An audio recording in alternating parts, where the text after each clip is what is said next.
The Miami Heat have some devil magic, I'm assuming, because today they have just beaten the Boston Celtics.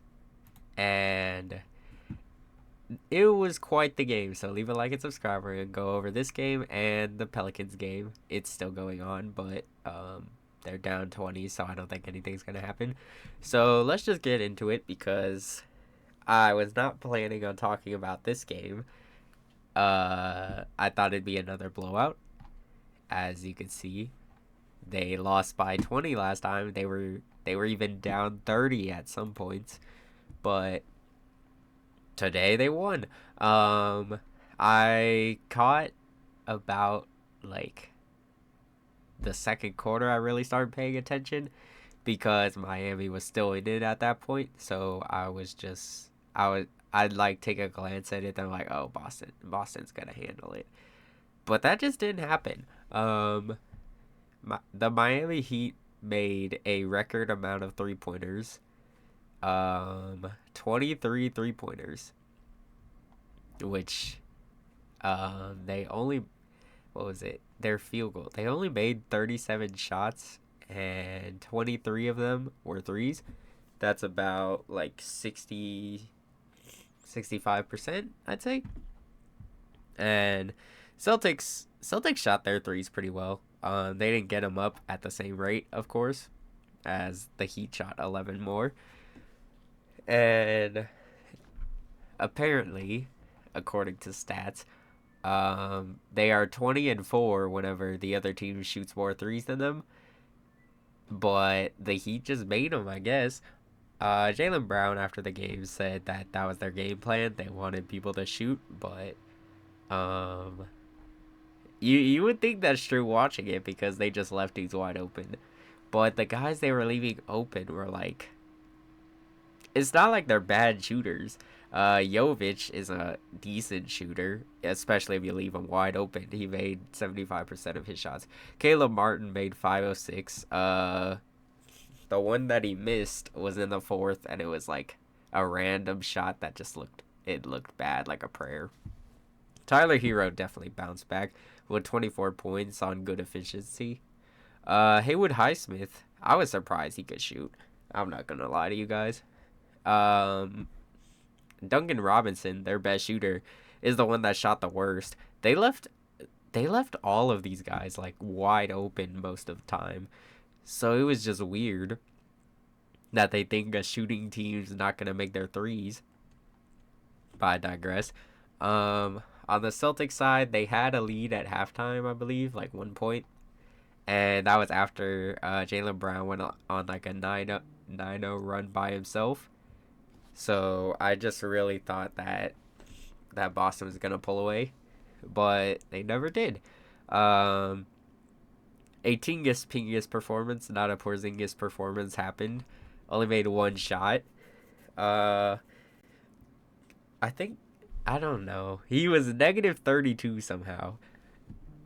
Also, I don't care that it says he was negative 23. Derek White was, he was leading their comeback. I thought he was gonna lead a fourth quarter comeback because he scored all. I think he scored quite a bit in the fourth. It felt like. Yeah, he had 9 points in the fourth quarter. Drew Holiday, not a good game from him. Tatum played good. He actually played very well in the first half of this game, as he had 18 points. In the second half, wait, hold on.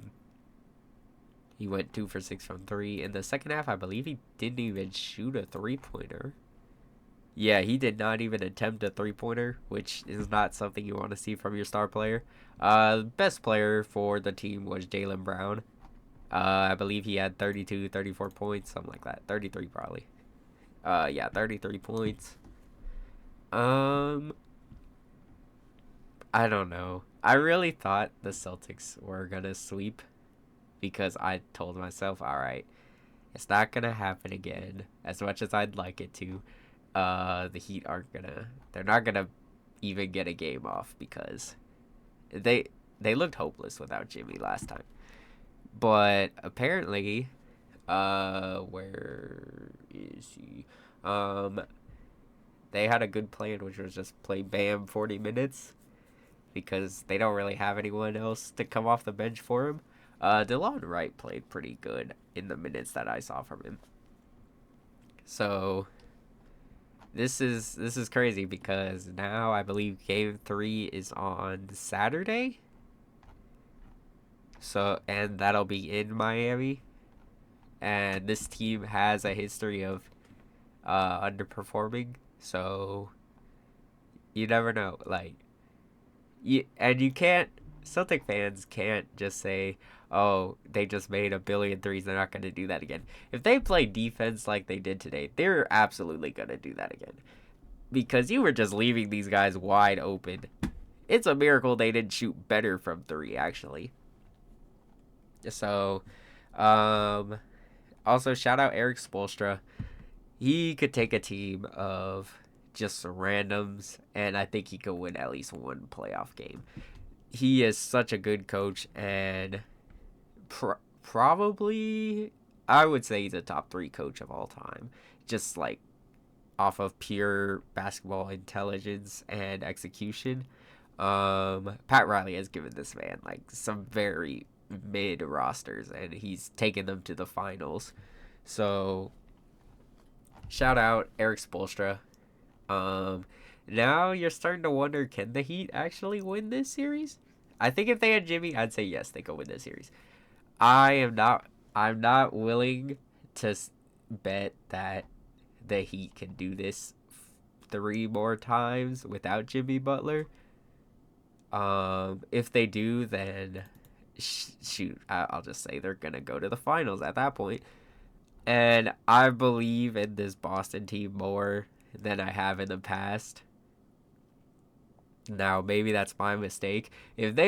Boston, you are on thin ice, buddy. Because if you guys lose one more game, like, I'm not going to take you guys seriously. True contenders, like, real dominant teams, they win these games. They, like, demolish their opponents. They don't give them hope. But you guys play down to your competition, so that's why a lot of NBA fans can't really trust you guys. I think Boston will win Game 3.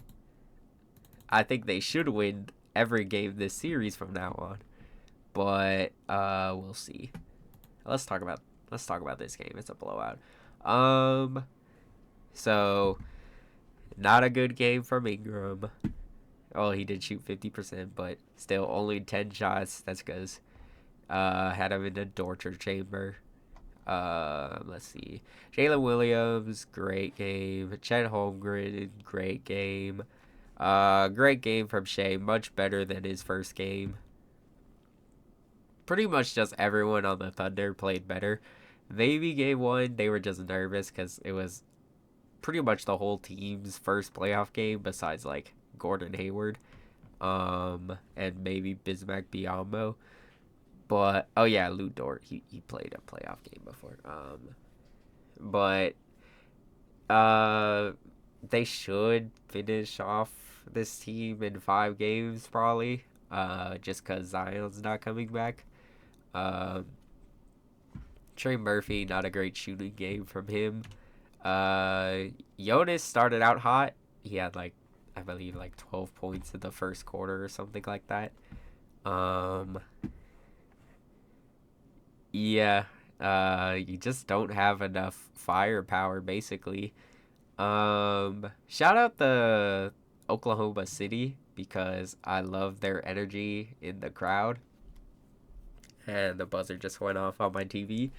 So, oh yeah, you're just gonna need more from your star player.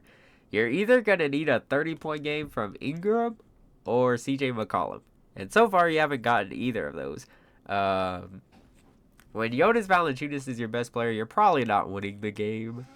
So, you just need a scorer, basically. And, I don't know. No one's expecting them to do anything. So, it's fine, I guess.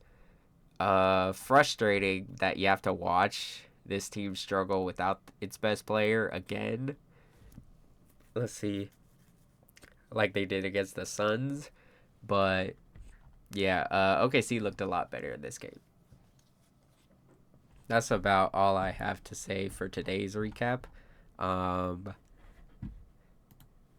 I do want to go in on Tatum a bit. I feel like he could have, as the bona fide Tatum hater I am, um, he could have done more in the second half. I feel like he just had to take over, and he didn't do that. Porzingis, that was one of the worst playoff games I've ever seen from a player. Drew Holiday had a terrorist performance. So you just need I don't really know.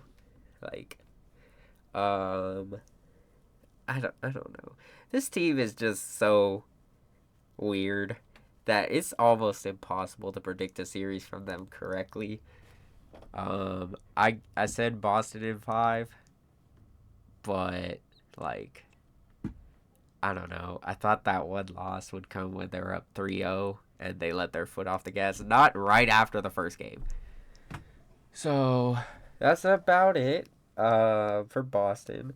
Um, surely the Heat can't do it again. They can't shoot like okay. I'm gonna say they can't shoot like this for the whole series, but surely they're not gonna win another game. All right, so leave a like and subscribe. Um, I do recaps like this after every game that's worth talking about. Yeah, and I will see you all next time.